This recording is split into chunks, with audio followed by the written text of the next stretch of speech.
Ya tenemos el enlace a Perú con Ingrid Pamela y que, pues fíjese, de esas ironías de la vida, porque pues con toda esta situación de lo que sucede con la directora de Notimex y estos ataques ahí que han estado intensos, pues Pamela, que ahora es una periodista independiente, pues es otra de las víctimas precisamente de la dirección de Notimex que tuvo que salir.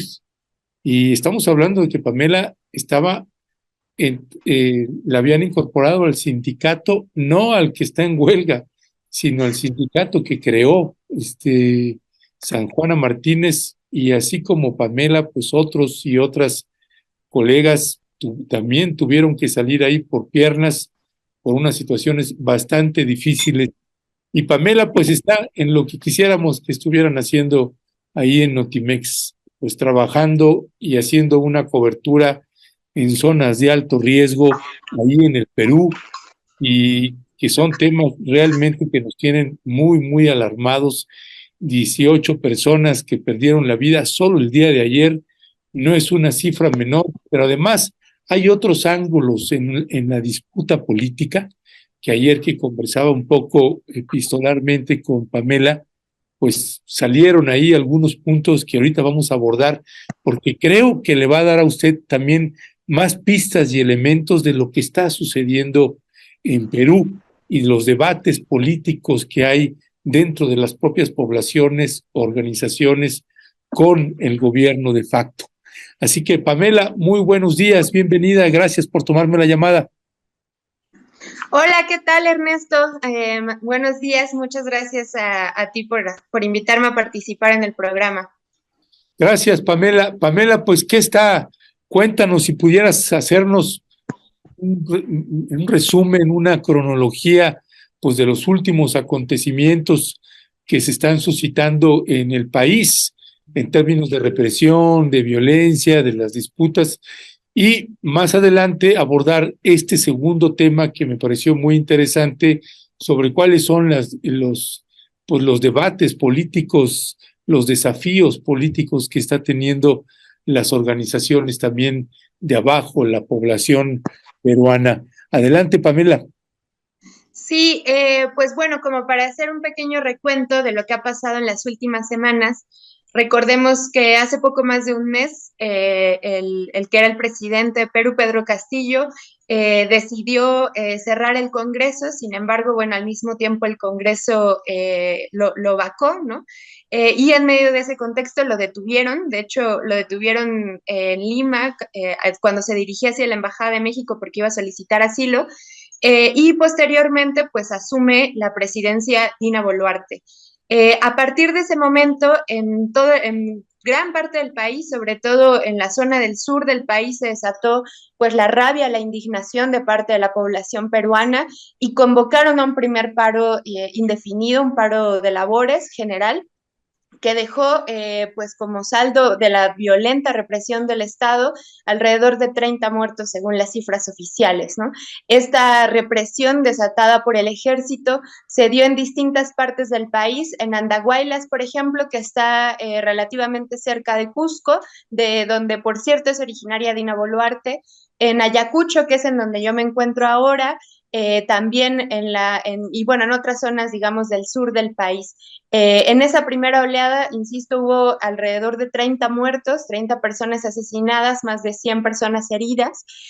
Sin embargo, después de unos días, como la mayor parte de la población peruana se dedica a temas relacionados con el comercio, decidieron tomar una tregua tanto para recuperarse económicamente, pero también para recuperarse en términos de atender a los familiares de las víctimas, de los asesinados, atender a los heridos, etcétera, etcétera, ¿no? Fue una especie de tregua que se tomaron con motivo de las fiestas decembrinas para que pasara el 24 de diciembre, el 31, ¿no? Año Nuevo, etcétera. y para el 4 de enero se convocó a que se retomara el paro indefinido. Esta convocatoria salió principalmente de la región de Puno, que digamos sería el equivalente a un estado de la República para nosotros. Digamos, las organizaciones de Puno se organizaron es al sur del país, convocaron a este paro junto con organizaciones de otras regiones como Apurímac, etcétera, ¿no? Y bueno, se empezaron a movilizarse desde el 4 de enero. Aquí en Ayacucho, que es en donde yo me encuentro, el Frente de Defensa del Pueblo de Ayacucho, que es como se llama la organización más grande de aquí de la región, convocó a una movilización para el 4 y el 5 de enero. Sin embargo, posteriormente, en una asamblea que tuvieron, decidieron incorporarse de tal manera que desde ayer y hoy ha habido pues un paro total de actividades en la región, ¿no? Sin embargo, en otras regiones, sobre todo en el sur, en Puno, justamente en una ciudad que se llama Juliaca, se ha desatado nuevamente la intensa represión en contra de la población. Se sabe de 18 muertos, por lo que tendríamos que en este mes, con 5 días del gobierno de Dina Boluarte, hay alrededor de 48 personas asesinadas, ¿no? Y como decía el colega que me precedió, bueno, pues es indignantísimo que eso esté ocurriendo y que además no haya una respuesta, digamos, a nivel internacional de condena, ¿no? De emprender acciones para que se detenga la masacre en contra de la población peruana, ¿no? Y bueno, la respuesta del Estado en realidad ha sido la de hacer declaraciones prácticamente de guerra. Hace un par de noches, el presidente del Consejo de Ministros, Alberto Otárola, declaró que no iban a ceder hasta que lograran detener a los violentistas, que es como llaman a las personas que, bueno, se están manifestando en diversas partes del país. Es decir, en lugar de decir, bueno, vamos a emprender el diálogo, vamos a detener la represión, qué sé yo, su respuesta fue, no nos vamos a detener hasta acabar con este proceso de movilizaciones en las distintas zonas del país, ¿no? Y al mismo tiempo, pues lo que comentaban los colegas, estas declaraciones nefastas, ¿no? De Dina Boluarte diciendo es que no entiendo qué es lo que pide la población, ¿no? Todo ese tipo de cosas, pues claro que ha encendido mucho más los ánimos, sobre todo en el sur, en la zona de Puno, un tanto en Cusco, aquí en Ayacucho hay un ambiente tenso, la verdad, y en la zona de Lima, ¿no? También ha habido movilizaciones.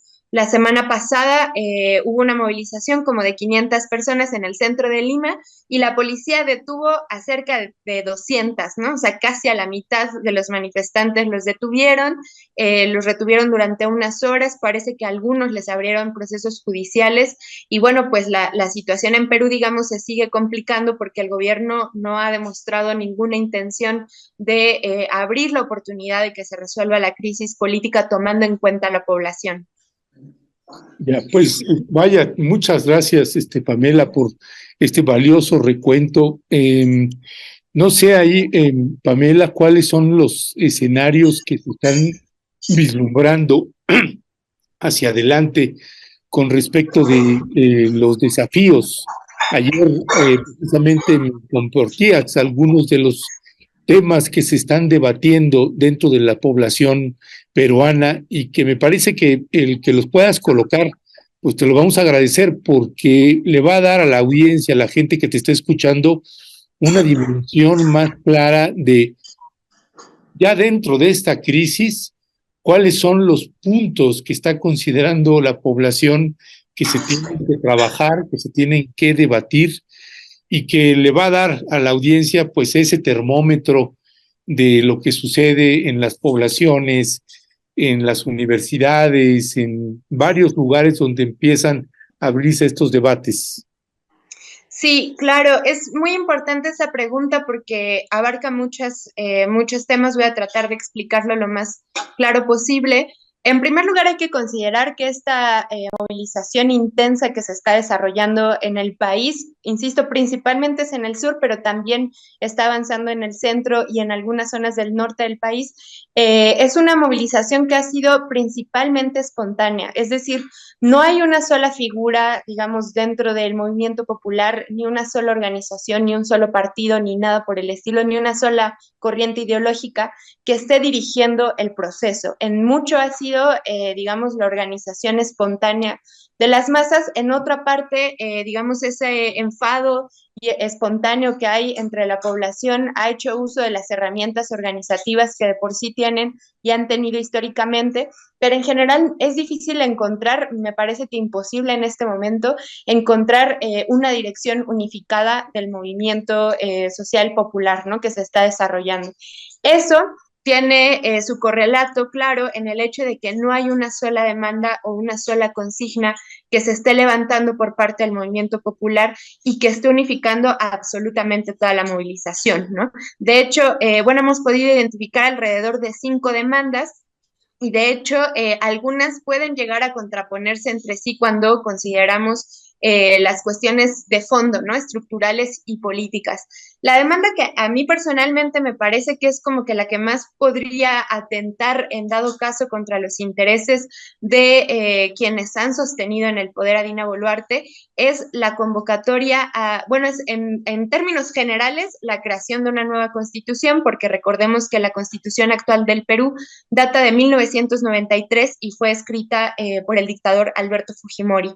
Entonces, esta demanda, digamos, de nueva constitución, a su vez tiene como distintas vertientes. Hay quienes plantean la necesidad de convocar a unas elecciones para construir una asamblea constituyente que, digamos, podría ser un proceso relativamente similar al que se desarrolló en Chile, ¿no?, de convocar elecciones para que se elijan a estas personas que puedan escribir la Constitución. Y hay otra postura que dice, bueno, bueno, y junto con eso, incluso la consigna que yo he escuchado es de nueva Constitución con y para el pueblo, ¿no? Y otra, digamos, vertiente que habla de que pues sean los partidos, digamos, que ahora tienen inscripción, los que discutan esa nueva constitución, pero bueno, esos partidos políticos no gozan, digamos, de la legitimidad entre la población. Entonces, bueno, esa demanda de la nueva constitución es una cuestión que me parece que es como de lo más estructural que podemos encontrar actualmente en el movimiento popular de Perú. Otra demanda, por ejemplo, es el cierre del Congreso, es una cosa que está demandando buena parte de la población también, exigen que todos los congresistas salgan, que se cierre el Congreso y que se pueda volver a elegir a los congresistas. Una tercera demanda habla justamente del adelanto de elecciones. Dina Boluarte, la iniciativa que presentó es para que las elecciones se realicen en abril del año que viene, de 2024, y bueno, la población está demandando que no, ¿no? Que las elecciones sean para este año. Esa demanda específicamente puede llegar a ser un poco contradictoria con otra demanda de otro sector de la población que exige la salida de la cárcel de Pedro Castillo y su restitución como presidente. Entonces, en ese sentido, yo he escuchado opiniones que dicen, bueno, nosotros seguimos considerando a Pedro Castillo como nuestro presidente, y otros que dicen, bueno, que se hagan nuevas elecciones, ¿no? Y también una demanda que, bueno, esa sí unifica, digamos, en buena parte la movilización, es la salida de Dina Boluarte de la presidencia, ¿no? Sin embargo, pues eso implicaría algunas complicaciones en términos de que si ella sale, quedaría al frente William Zapata, que es actualmente está al frente del Congreso, y William Zapata es también despreciado por la población peruana porque ha sido acusado de haber participado en diversas masacres en años pasados aquí en Perú, ¿no? Entonces, bueno, es una situación, digamos, bastante compleja. El gobierno de Dina Boluarte no goza en lo absoluto de la legitimidad de la población, no goza de legitimidad, pues en prácticamente cualquier lugar que se presenta pues recibe quejas, recibe reclamos, en algunas zonas incluso la han corrido, cuando se ha presentado a tratar como de ganar una opinión pública favorable por parte de la población. Entonces es un ambiente complejo, porque en medio de eso al Congreso le interesa que se aprueben algunas reformas. Actualmente, por ejemplo, están pensando en la bicameralidad. Actualmente hay una única cámara en el Congreso y están pensando en plantear que haya 2 cámaras en el Congreso peruano. Otra cosa que también están planteando es la necesidad de reformar los órganos electorales, y eso ha enfadado, digamos, a las organizaciones porque identifican que la reforma electoral busca cerrar aún más la participación política de la población, ¿no? Muy a grandes rasgos, digamos, son algunas de las discusiones políticas que se desarrollan y que seguramente en los próximos días se profundizarán, porque en el contexto de este paro que se ha convocado a nivel nacional, en los próximos días se organizará una reunión de las regiones, de las distintas regiones van a ir a Lima, la capital, para continuar la movilización allá, y bueno, seguramente continuarán con la discusión sobre cuál es la perspectiva del movimiento social y popular. Grande, grande tu trabajo que estás haciendo, Pamela, Ingrid, ahí en el Perú. En verdad te agradecemos mucho porque sí colocas, me parece, los dos temas sustantivos y fundamentales y que son a los que les queremos colocar el reflector. El uno es qué está sucediendo en los pueblos, en las comunidades, en las calles, y qué está sucediendo sobre esta represión que está habiendo y que ya con tantos muertos durante los pocos días que lleva la actual mandataria Dina Boluarte, pues 48 personas asesinadas, pues ya se le pueden levantar ahí cargos por crímenes de lesa humanidad, por decir solo lo menos. Ya veremos. Hemos leído también que ya la fiscalía, quién sabe qué tan cierto es o no, que ya están haciendo investigaciones a la propia presidenta Dina Boluarte allá. Veremos qué es qué tan cierto es eso. Luego nada más son pantallazos pues para tratar de encubrir lo que está sucediendo. Ya veremos qué sucede. Y todo el debate y la discusión política que nos parece pues bastante interesante y completa y compleja la situación que tienen ahí, además de colocarnos un elemento que me parece sustantivo para entender Perú, y es que no hay un líder, no hay una figura única que todos siguen a lo que dice, sino que es más bien un movimiento horizontal de abajo, y que entonces también el proceso de diálogo, de negociaciones, de acuerdos, pues será también bastante interesante. Habrá que seguir mucho la pista de lo que sucede. Así que Pamela, Ingrid, muchísimas gracias. Te mandamos un fuerte y fraterno abrazo. Muchas gracias. Nada más, digamos, mencionar que esta cobertura que se ha estado haciendo ha sido gracias a la colaboración de Global Exchange y de Península 360 Press, que bueno, han tenido a bien de pronto enviarnos a cubrirnos situaciones complejas en la región, y que bueno, pues seguiremos informándoles sobre lo que pasa aquí en el Perú. Muchas gracias, Ernesto, por la invitación. Gracias a ti, Pamela, y qué bueno que mencionas, pues, quiénes son las organizaciones y medios que apoyan precisamente para que gente como tú pueda estar haciendo ese trabajo. Te mandamos un fuerte abrazo, muchas gracias. Gracias, hasta luego, Ernesto, buen día. Hasta luego, gracias.